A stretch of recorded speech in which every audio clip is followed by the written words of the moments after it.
couldn't remember the last time he had felt truly alive.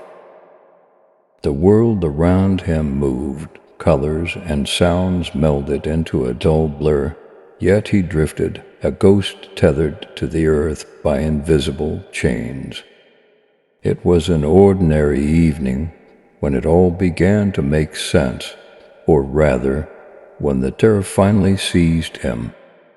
The sky outside was a murky shade of gray, as if the sun had given up trying to penetrate the thick clouds. He stood in the kitchen, staring at a single flower sitting on the windowsill. It was vibrant once, its petals of fiery red that had caught his eye the day he bought it. Now the edges of the petals curled in on themselves, and the once strong stem sagged like a broken limb. It was still beautiful in a tragic sort of way, but he knew it was only a matter of time before the last bit of life drained from its veins. His fingers brushed against the delicate petals. They felt dry, brittle. A strange, unsettling thought slithered into his mind. He lifted the flower from its pot and examined the stem, now severed from its roots. "What have I done?" he muttered, his voice a whisper in the stillness of the room. Suddenly, a memory jolted him. He was a child again, his mother's voice ringing in his ears. "Sin does to soul what shears do to a flower," she had said one Sunday morning, her eyes solemn.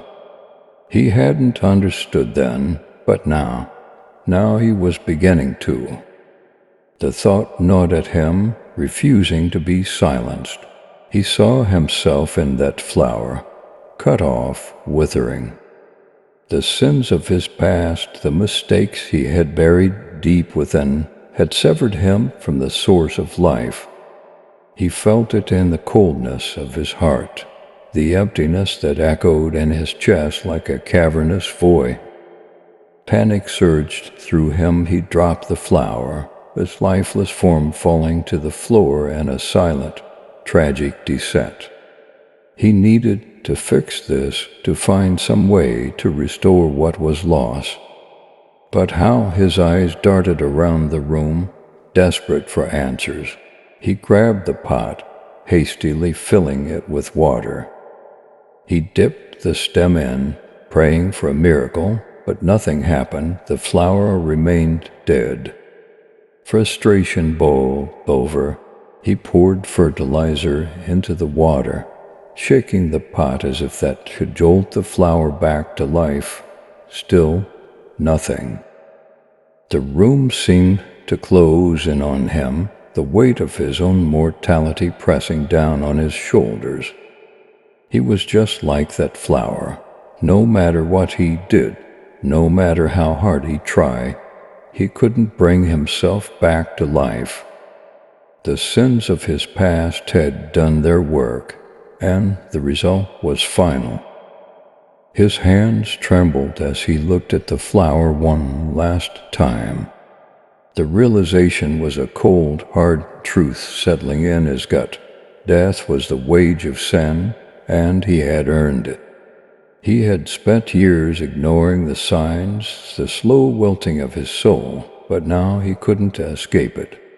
In the suffocating silence, he sank to the floor, clutching the dead flower in his hands. There was no going back. The consequences of sin were not just a bad day or a fleeting sense of guilt. They were a death sentence.